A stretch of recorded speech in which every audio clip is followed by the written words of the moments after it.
Katheryn, when we think about global careers and we think about going abroad and working abroad, sometimes Tokyo isn't the first city that comes to people's minds. Sometimes it's more that Singapore or New York or really anywhere else. But when people say, I'm going to Tokyo, I'm going to work in Tokyo, sometimes you just get that bamboozled look like, why?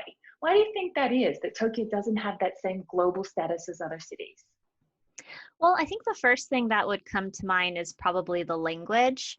So people usually hear that there's, a lot of challenge around trying to communicate in English because not a lot of Japanese people have knowledge or capabilities of English.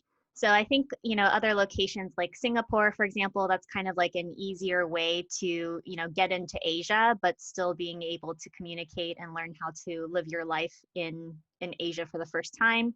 Or, if you went to other locations like Europe, you can kind of expect that people do speak English there. So I think, having a big lifestyle change to another country is such a huge endeavor in and of itself. So I think that the language is definitely something that might hold people back from coming to Tokyo. It might not be the first place on their minds to come to. How you ended up in Tokyo? Oh, so how did I end up in Tokyo? It was kind of a whim, to be honest. So my mother is Japanese and my father is American. So I did grow up visiting Japan every year since I was very young. So I would say at this stage of my life, I've spent exactly 50% in America and 50% in Japan. But I had always wanted to travel abroad and study abroad in general. So I actually wound up going to boarding school for high school because for some reason in my mind, I thought that going to boarding school was my way of meeting international people at that location and, having an opportunity of being away from home. But it didn't really quite scratch the itch because I still wasn't out of the country yet. So when it came time to apply for universities, I just wasn't really feeling inspired by a lot of the locations in the US. And so I was mainly looking at universities that had very strong study abroad programs. And I remember, I remember this situation where I was doing a tour of Yale actually with my parents. So we were doing like a campus tour of the university, and the boarding school I was at was actually in Connecticut, and I was just so sick and tired of the weather there. Like I was like, you know what, I can't look at another Gothic building. I need to be in a city. I need to have more access to meeting people, and I just don't want to feel kind of holed up. And then, my parents are like, yeah, but Katheryn, it's Yale. And I'm like, yeah, I just don't think I'm going to be happy if I'm in a location where it's just dark all the time and I can't really, go out and, explore things. And so my mom said, well, there's this university in Japan called Sophia or Jochi, which has, a 4-year international program. Like, what if you tried that? And, that kind of planted the seed in my mind where I was like, yeah, like, why not just do 4 years abroad? Like, forget doing like, suffering at some location in the States where, I'm not really getting that full study abroad experience and then just waiting till my junior year to finally go somewhere. Why not just do the whole 4-year undergrad program abroad? So I literally just I sent in my application. I completely forgot about it because I was just not thinking it was going to happen. It just didn't seem like a possibility at the time. And I remember getting this letter that it was a handwritten letter that said list of successful applicant. And it was only like 2 weeks after I applied. So I couldn't understand what the letter meant. I didn't know if it meant that they received my application or if I was accepted to the school or what. But I finally was able to confirm that I was accepted. And so I was like, oh, I guess I'm going to Japan then. So yeah, the rest was history. Incredible. And for maybe people that haven't known about you before, can you maybe share with us a little bit about what you do now? Because since that time of coming to Japan and studying abroad compared to now, there's been so much that's happened. Like you've had in order to build your coaching business now. So there's been the ups and the downs, which we're going to get into in this conversation. But maybe you can just share with us a little bit about what you do in your business. Yes, absolutely. So what I do right now is I'm an executive trainer and coach. And I primarily help new professionals in Japan learn how to live here and also how to work with Japanese people. So part of the work that I do is related to orientation. So, very simple, basic things that you feel like you have to relearn, like how to do your grocery shopping, how to do your laundry, how to go to the post office, just those simple day-to-day activities.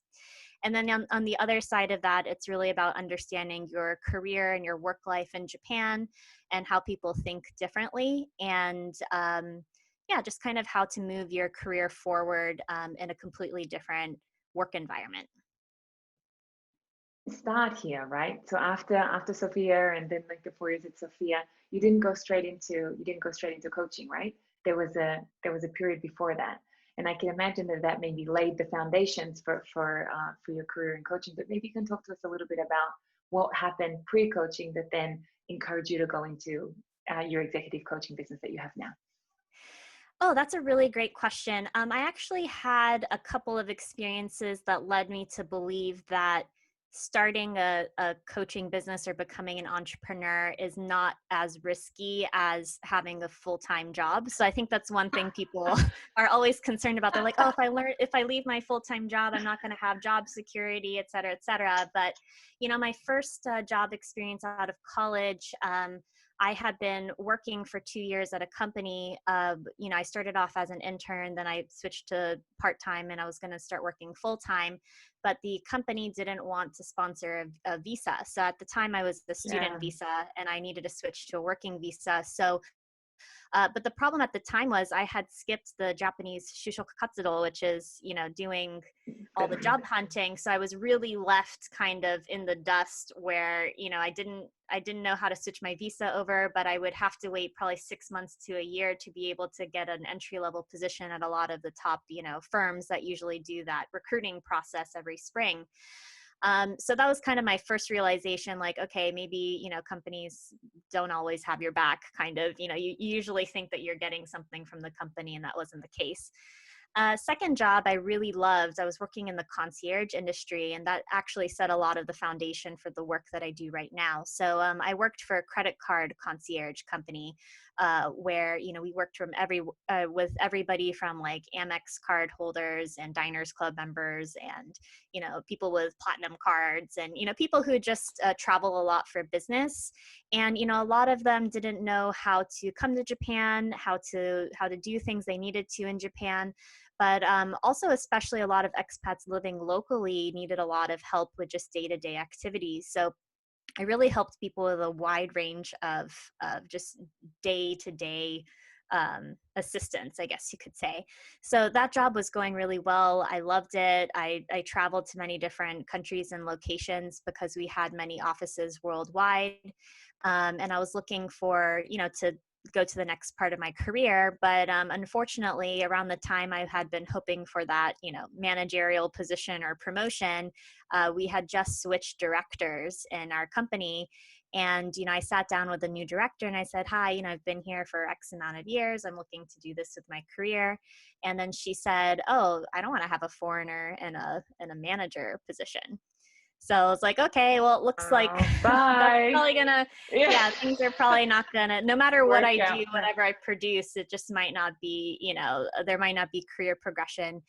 And, at the time my company wanted to keep me, so they asked if I could go to different office locations where there would be other opportunities, but I really felt like I still wanted to, be physically located in Japan. So I basically took, a lot of the content or experiences through that concierge work. And also I had already become certified as a health coach.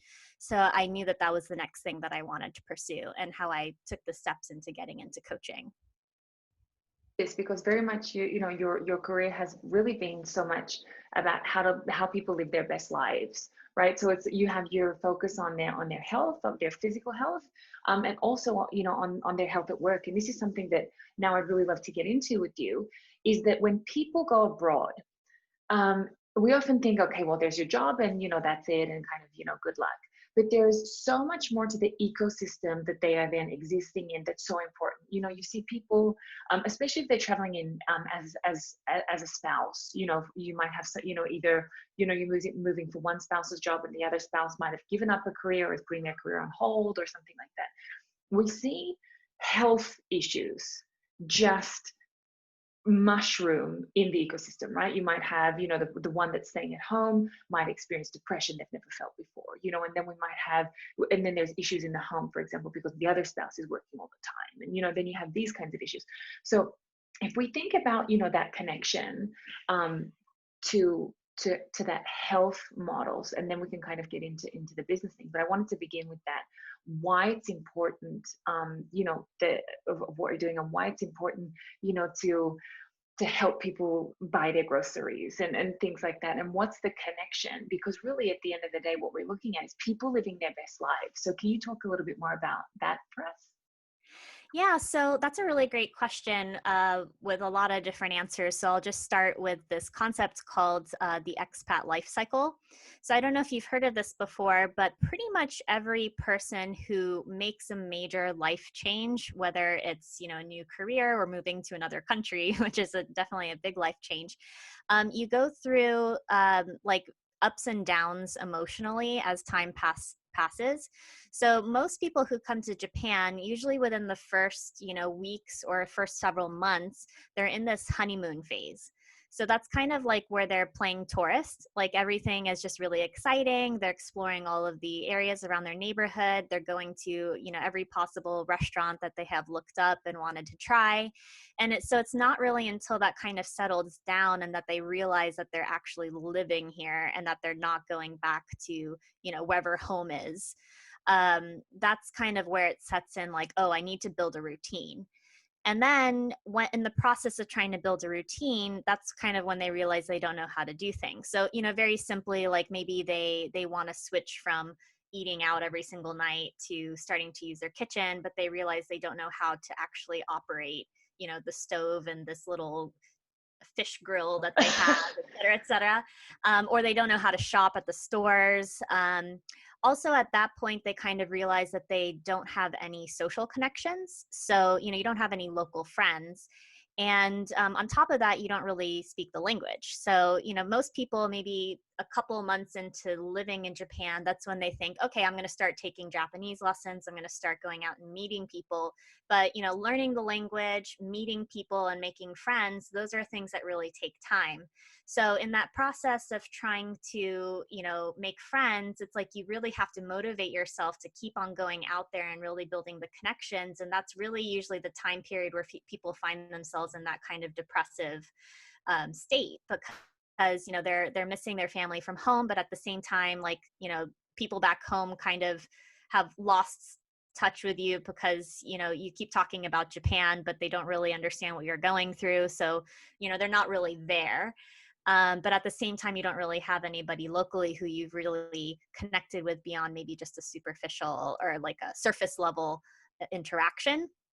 So going back to things like the orientation and helping people learn how to, you know, do things like shopping for groceries, for example, for me, that's helping people have like a massive shortcut to just living the quality life that they want to live in Japan. So if you had been doing yoga every single week in your hometown and you want to do yoga every week here in Japan, there are places you can go to where there's English speaking communities, and you can really like develop your routine around that. And so just kind of connecting people to the things that really matter to them most before they came to Japan, and helping them feel like they, you know, they're on top and in control of the things that matter to them most. I think that is what really helps them bridge between the honeymoon period through that depressive phase that they might go through into Right. just feeling like they've fully adapted. So what I like to help with is helping make sure that people don't fall into that depressive state, or at least that they, you know, helping them through it so that it doesn't get as bad as it really could get. Great. These strategies that you've developed, are they from your own experience, from, you know, going through this kind of roller coaster of emotions, or are they kind of more based from your coaching background? Mm. So this concept of the expat life cycle is from my coaching background. So that's something that most coaches who help with transition are aware of, or are aware of the states that people go through. And of course, when I was learning about that expat life cycle, I was also thinking about my own life too. And I think it really does apply no matter what purpose you have for coming to Japan. So, going back to the question you had before, so many people have different experiences with that life cycle. One person who comes here to work in Japan, they might have the honeymoon period for an entire 6 months, whereas their spouse who didn't want to come to Japan and has no work to do here, they might go through the honeymoon period in just 2 weeks. So yeah, so they're, each spouse is going through a different emotional ups and downs simultaneously, and that can also really affect the relationship. But going back to me, I came here as a very curious student. And so for me, I had the honeymoon period for probably at least a good year, if not 2 years, of just coming here and, experiencing every season in Japan, all of the activities I could do at school and university. So it wasn't really until a couple of years had passed where I was kind of thinking, okay, do I want to stay in Japan more? You go through these cycles where a lot of foreigners will leave Japan, so some people are only here for a year or maybe a 3-year contract. So it's like every year you're always having these farewell parties with people, and it always makes you reflect on your own life. So I definitely think no matter what the purpose is for people to come here, they do eventually go through those ups and downs. It's just the only question is when. And if we think about why people come to Japan in the first place, so in particularly in your case where you're dealing with executive coaching, very often someone is coming to Japan with a really specific task in mind, right? You're here to either implement a new project or to run a new global initiative or whatever that is, right? And then they'll get to Japan, and as you said, the first couple of weeks, everyone's very polite, and then you recognize that this politeness is actually resistance sometimes, and you're asking, what's going on? I'm here to implement this project. I'm here to do this. Why am I not moving forward? This is one thing that we hear. Can you talk a little bit about where those initial frustrations, and maybe how people can navigate them, maybe where they come from, and share a little bit of cultural light on that for us? Yeah, so this is a kind of a interesting topic as well, because I was just talking with some colleagues about this where, as you said, a lot of foreign executives who come to Japan, they're usually sent to Japan because they need to implement some type of change. And, you usually hear that Japan is the most resistant to change when it comes to, implementing new ideas or trying different types of processes. So I kind of feel like there's a gap between what the executive has been told before they come here versus what the entire rest of the local, office has been told. Yeah. So, for all the office workers, they're just doing their day-to-day task, and then there's just some new person comes in and then starts saying to do everything differently. And then you're just like, yeah, what does this person know? They've never been to Japan before. Like, we're the ones Be interacting with the gone in customers. 2 years, right? Yeah, And you'll be exactly. They're gone just in going two to be years gone in a anyway. couple of years. Yeah, so there's like, it's kind of hard to take this new person seriously, but at the same time, the person who's new is coming in with a mindset that, everybody is aware that, this change needs to be implemented and we all need to get on board. So I think in terms of navigation, like just trying to, like from the get-go, trying to make sure everybody is aligned and being like, hi, I'm here because I'm the new, director or whatever it is, but I'm actually here for a purpose. And, I need to make sure that we're all on the same page for this, because these are some things that I'm going to kind of bring that might be new or different to you. So I think at the end of the day, no matter what, cultural thing is different, I think just having that open conversation with people is the most important, no matter what phase that they're at. But you're right, that's typically what happens. People come here, everybody's really nice for the first few weeks, and then you kind of propose some different things that you want, that you think could be done better or differently, and then it just kind of falls on deaf ears, and then you might not really know where to go from there. So I think if people have those cultural awareness of how processes are done differently here, then they can kind of leverage that into their conversations that they have with people.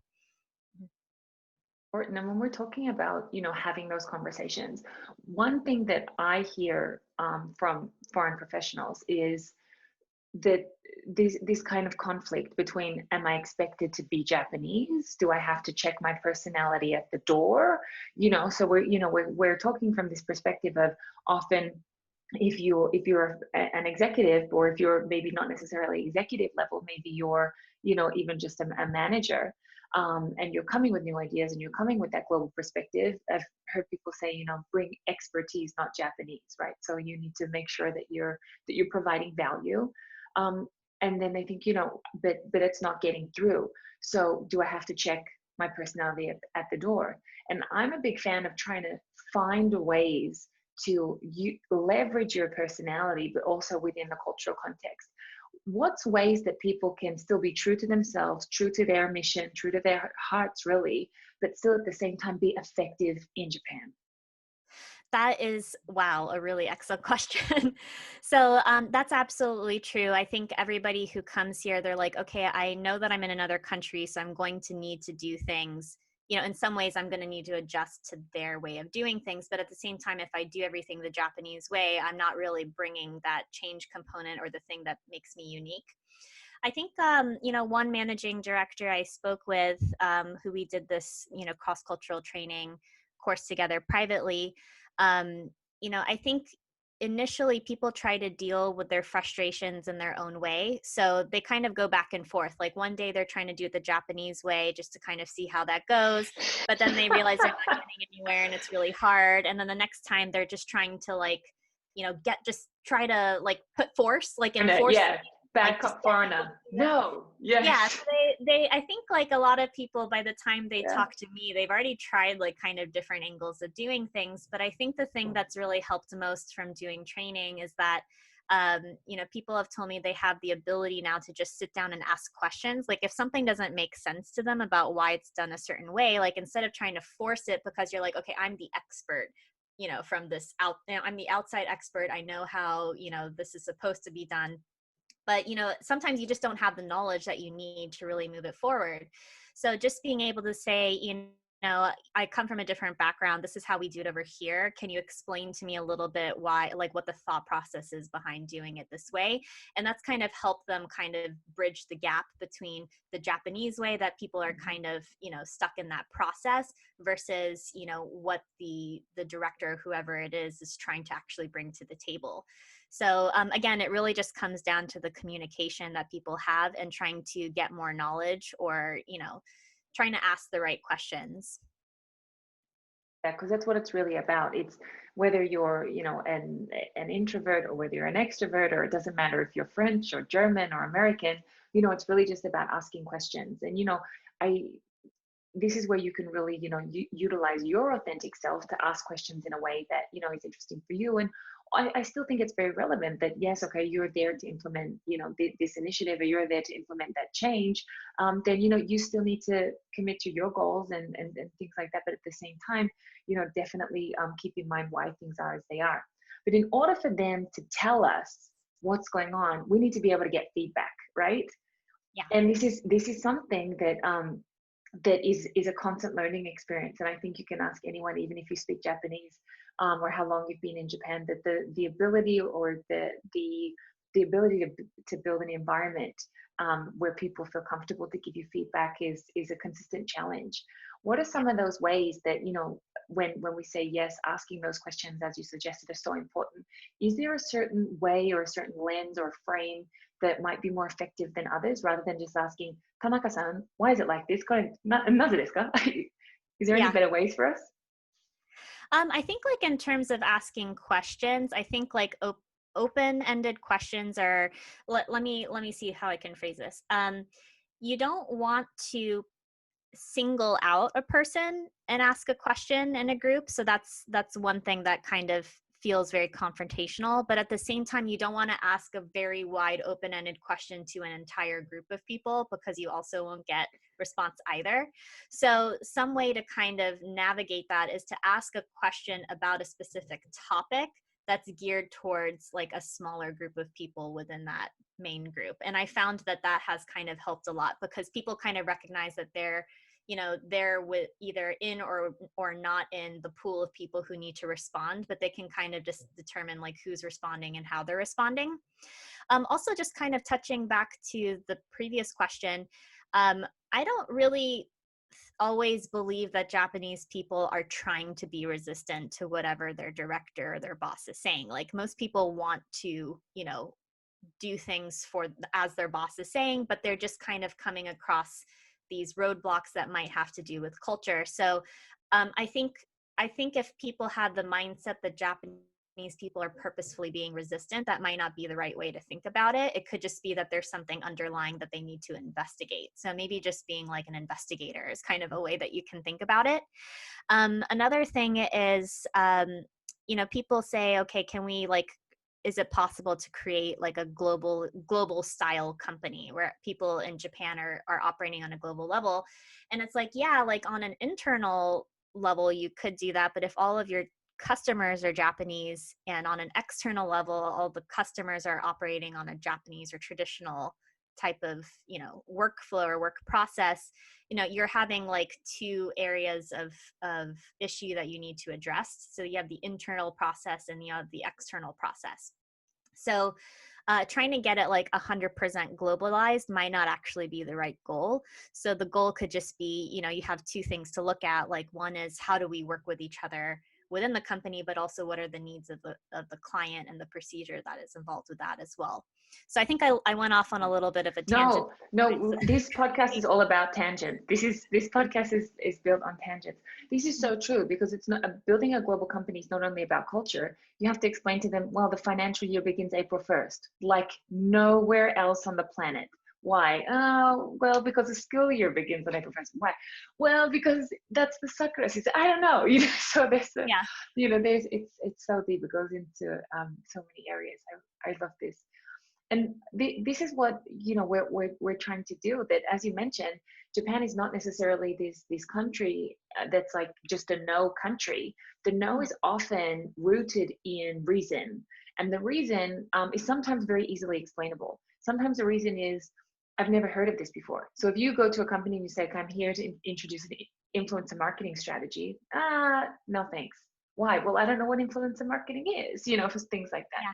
So one thing that I've seen, certainly in my years in Japan, is that I would say the last 5 years, in terms of the changing face of the workplace, what the actual faces in the workplace look like, that the increase of foreigners in the workplace, the increase of policy supporting foreign talent in Japan, things like even like the business manager visa, all these kinds of things, that we're seeing a changing workforce in Japan, right? So obviously this is an environment, or this can be a place for foreigners to really thrive in Japan. How have you noticed kind of the last probably 5 years or so, or even previous, for some comparison, as what it's like to work in Japan for foreigners? Can you elaborate on that? Yeah, I think it's definitely evolving, and I also think it really just depends on the company that you work for, because as you said, like you can work for a global company, but the local office in Japan operates in a very Japanese way. But I've also, when I was at my concierge company, for example, I was helping with a lot of international related requests. So the team that I worked with, I felt a little bit more global or international. But right next to me in the team, sitting right, across the room, I felt like they had more of a Japanese style structure in terms of how they approached different requests, and the clients that they had were all, Japanese clients. And then, their manager was thinking in a different way too about relating mostly to the Japanese clients they had as opposed to foreign clients. So, even just like within one office space, I was seeing kind of different, processes and procedures. And, I also think that might be the case in other companies as well. Like you might have a very bureaucratic style, HR and accounting department in your company, but then, customer facing roles are more global, or, the other procedures or services are more global. So, but in a nutshell, though, I do think things are changing. I think especially because of COVID and this use of, our virtual, people doing more telework, as they say here, or instead of remote work, we say telework. I just think that these are really giving Japanese people an opportunity to try things in a different way.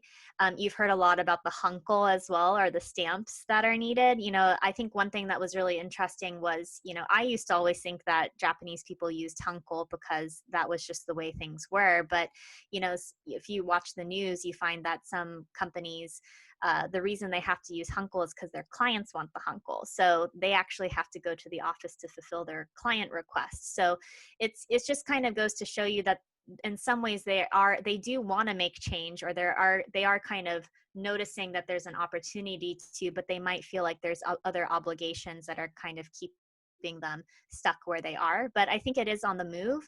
I also think, like, if you think about it, only like 150, 170 years ago, Japan was completely closed off to foreigners. And now we have like the highest percentage of foreigners that have ever been in Japan ever, and it's on the increase. So I definitely think that even though people think that work procedures are a little bit behind other countries, I think if you look in the scheme of the entire history of Japan, it has really come like a long way in a relatively short amount of time. So it's just a matter of, keeping it going. It'll happen. That's such a great point. Yeah, with they have to close country. It's such a great point. If we think about the hundreds or probably thousands of professionals that you've served, in your business, do they have any common themes apart from the frustration, obviously, that they have when they come to you? Do you recognize any common themes or any common patterns amongst their requests? Absolutely. So I would say the common themes are communication, but communication more related to nuances. So things like people don't understand body language. They don't understand those throat sounds that Japanese people make, like he, ha, like all these sounds. The breath through the teeth. The breath, yeah. Like, I will think about it. Like, Exactly. So I'd say like communication has definitely been the primary thing. Meetings seem to be unnecessary and long, and they have a lot of them. So, a lot of frustration around meetings. Also, this kind of happens to some people, but I think it's a really huge topic, is performance review and expectations. Wow, So yeah. you will have sometimes like a foreigner goes into their, performance review, and they're like all excited, ready for promotion and to ask for a raise. And then they find out that, their manager says they're not ready. They're like, what do you mean I'm not ready? Like, I just exceeded my targets and I brought in new clients, and, I've done, everything, beyond what my contract says I'm supposed to do. So just trying to figure out, what do Japanese people value and expect from a worker in terms of performance, and then how do people outside of Japan view that, and like how are they the same or different? Those are really interesting things to cover. And also, I guess the last one would just be relationships. So just relationship building in general. But I think like those 4 areas, so communication, meetings, performance, and also relationships, have been kind of like the core categories where people have a lot of similar issues around, or questions around. A little bit more into performance, because that's one that stands out to me, because when we're thinking about foreigners that come to Japan, often if they're kind of like on shorter term contracts, so that kind of like 1 to 3 year contracts, that's what they're being judged by. They're being judged on the metrics of what they deliver. And if a Japanese, and often your boss will sign off on it. And sometimes, and I've heard from expats in Japan that have come over for like a short-term assignment, that have done exactly what you said, which is delivered beyond what they've expected, and their boss has kind of said, thanks for your time, and kind of given them like a passing grade, and they're thinking, how does this make sense? Why would something like that happen? It really comes down to expectations. I think a lot of people don't really sit down and hash out what is expected of them when they first come to Japan, because I think people just have this assumption that it's the same everywhere. Like, okay, so, if I told you that exceeding your targets is not the most important thing in Japan, I think anybody who hears that would be really surprised, or, might find that really interesting. But also, it's not that they don't value exceeding your targets. It's just that there's other things that are also important. So that might not be just the only thing that you need to focus on. So again, just I think people don't really find out until their performance review what they should have been working on or what was really expected of them. And I think for a lot of people that can feel really disheartening, like, why wasn't it pointed out before? Oh, I've just spent all this time on the wrong thing, or, I could have taken more opportunities in other areas. So I think it's just kind of like a missed opportunity by not having that conversation from the get-go. I have two questions. The first question is, what would those other things be that Japanese value, not only just exceeding your targets, but then also in relation to those other things, how would someone ensure that they can lead that conversation? Because when I hear that, the first thing that comes to my mind is, what happens if my boss says, oh, let's see, you know what I mean? Like, and kind of doesn't give me clear instruction. So what are those other things, and how can I ensure that I can lead a conversation and I get the answers I'm looking for? Yeah, so I would say that the other things would be things like quality of work. So, I remember like I had a brief stint working in an accounting department, and instead of writing like 10,000 yen .00, I just wrote 10,000 yen, and I didn't realize I was supposed to put the .00. So just like little tiny little things like that a manager would have to point out. Like, for me, it's like something that doesn't seem like a big deal. Okay, I'll just redo it. To them, it's kind of like, oh no, I need to monitor Katheryn more and make sure that she doesn't make these kind of mistakes. So I think like really paying attention to detail and making sure that you're producing good quality work, that's a really important thing in Japan. Another thing would be, helping out your teammates, just offering to help others. And also just participating. So, if they're going to go to a nomikai or something, like making sure that you participate and don't just say, oh, no, sorry, I'd rather go home and watch Netflix and do my laundry. I have other better things on my mind than to spend time with my coworkers. Those are just, making that effort to really show that you care about the company and that you care about the quality of your work. I think those are things that are equally weighted compared to things like going above and beyond your targets. And to go to the other question, which was how can you ensure that you get the information you need from a conversation around your expectations? Exactly.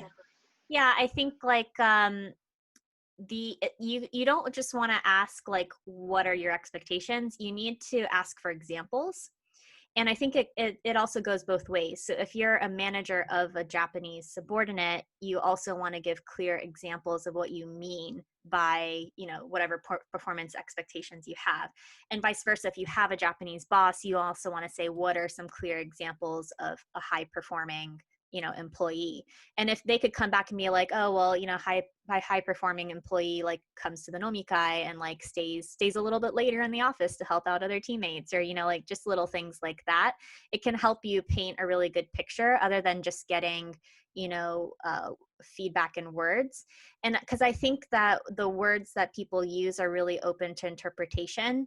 So for me, I think most foreigners here, if they want their subordinate to be proactive, the word proactive to a Japanese person might mean asking more questions, which means that you just feel like you're being bombarded with too many questions and they're not taking ownership. Whereas, proactive to you might mean like taking over a new project or initiating something new. So I think like not just using your words, but also having like concrete examples is really is a good way of kind of, bridging things that might be lost in translation or might be miscommunicated. That I think that's a real takeaway, a real key here, is to not only ask for those words, because as you mentioned, words are open for interpretation, but to really ask for examples, because it helps paint the bigger picture, and then definitely gets you on the same page, right? Because this is what we're really going for. And we're, one of the reasons that we're so interested in understanding the Japanese culture and our colleagues, of course, is because, we're interested in building human relationships, but also, people have a job to do. And often in Japan, efficiency is kind of a little bit lower on the scale. But if we understand what people are valuing, that helps us not only achieve our own goals, but it also helps us operate more effectively in the wider environment. How would people go about managing also those relationships, like their stakeholders? The relationship, when you mean stakeholder, you mean like So with the team, so for example, like you just mentioned, so helping out a team member and things like that. Often we've seen that the performance reviews are not only are you delivering on what's required of you, but also that kind of zooming out and looking at like the broader environment. So how are you interacting with people? How are you participating? And this is for me what I understand through the lens of kind of relationships in Japan, and all. You also mentioned the example of the nomikai. What's the kind of and obviously that it's case by case, but what are some things that people can keep in mind when they're saying, okay, I want to fit in and I want to support my team and help out, but at the same time, look guys, I've moved to a new country, I'm trying to do the best I can. And then you've got your boss saying, let's go to a nomikai, and you're saying, you know what, actually I'm still new here and I'm exhausted and I don't know if I can go again. How do we manage that kind of when should we step in, when can we step back? I see what you mean. So I think like first and foremost, if you're like really new to a company, just, at minimum, just participating in whatever opportunities you have to develop relationships with people. So, don't skip out on those initial luncheons or, dinners anything that you're invited to, I would definitely take advantage of it.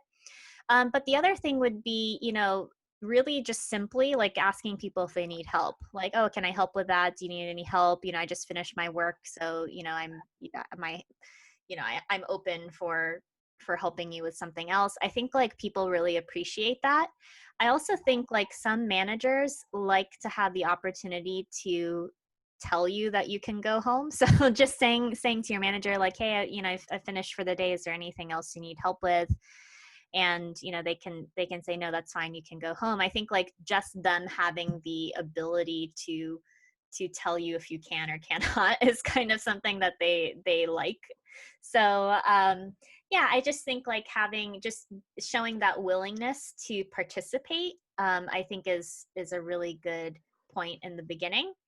And then, of course, as you go on, I think you can be a little bit more transparent. But in some cases, like Japanese people, if they can't go to something for some reason, they might give an excuse that doesn't really paint the full picture of why they can't participate, but is really like a polite way of turning someone down. So it could just be like, oh, I'm sorry, but I have to take care of my spouse, or who's sick, or I'm sorry, but I wasn't feeling well today. It might not be the truth, but it's just a way of acknowledging that you're happy that someone invited you and you're happy to participate at the next one, but you just can't do it this time.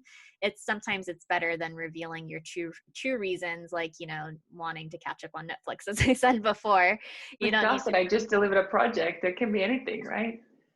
Yeah.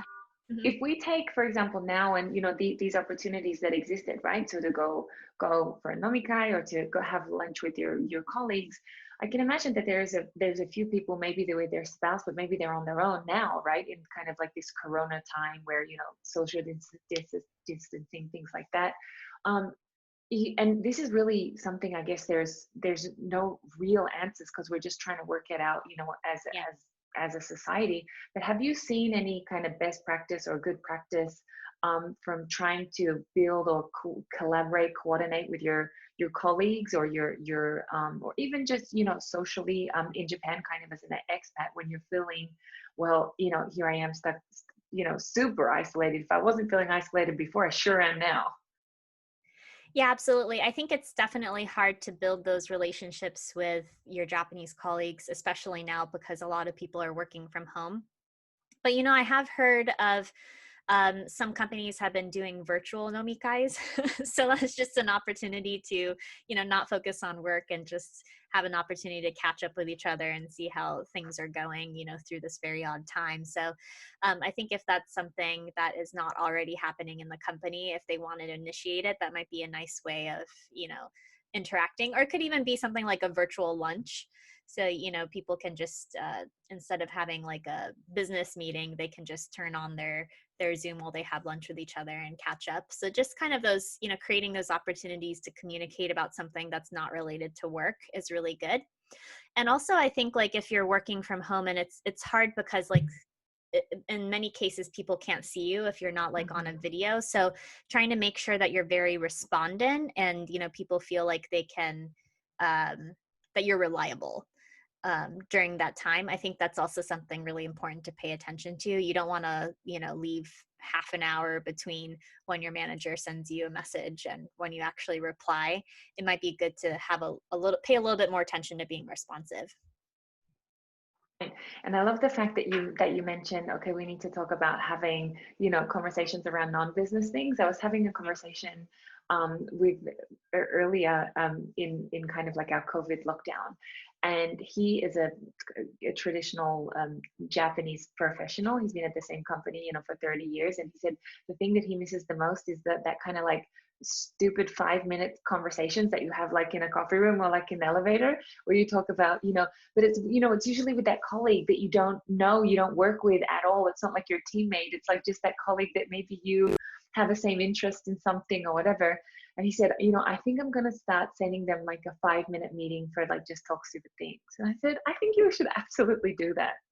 Yeah, I think that would sound really fun. I mean, I can completely relate to that. I think there's, even if I think about the location where I used to work, on a day-to-day basis, you're mostly spending time with your team, but there's always people who are not from your team who you meet in the lunchroom, who you see in the elevator, as you said, or who you just cross paths with who are really interesting personalities. And it's important to still kind of maintain those two, just to kind of give you that full sense of your connection to your company. And we've talked now about, obviously Japan has its myriad of challenges, but it does sound like it's not, as much as a black box as maybe some people, might think it to be. That really, if we take the time and we ask questions, that maybe, we can unpack it a little bit. So if we think about, for you and in your position now, that, we began kind of the conversation with painting that, Tokyo is not really seen as a global city to work in, for expats, but really there's so much opportunity in Tokyo. What for you makes Tokyo an exciting city to build a really meaningful career? Oh my goodness, I feel like it's everything. I just really, really love Japan and I love Tokyo. So I feel like I'm very biased in the direction of, feeling like Japan is the ultimate place to be. Um, oh goodness. I think like, Japan and Tokyo, just being here for your career is just so interesting in so many ways. There's just so many different kinds of, technology and innovation that's happening that you might not see from abroad. And just like the way that they think in business, I think also crosses over into other interactions that you see in the country, and their, concept about omotenashi as well, which is like giving customers a really great experience. So I feel like if you're a customer in any location, you're going to have a really interesting time. And if you're working in a company, you're probably part of something that's really big. So I just think it's a really interesting place to be. And I think, even if people only came for a couple years, it's going to completely open their minds up to different ways of thinking that they wouldn't get anywhere else. I mean, in my previous company, I traveled to so many different offices, and I really felt like I was kind of at the same, company, just with a different set of faces at each location. But when you have an opportunity to come to Japan, it really changes, how you think about business and how you think about people and relationships. And I think that that's something, whether you engage with it and you like it or not, I think it's always a good experience to have.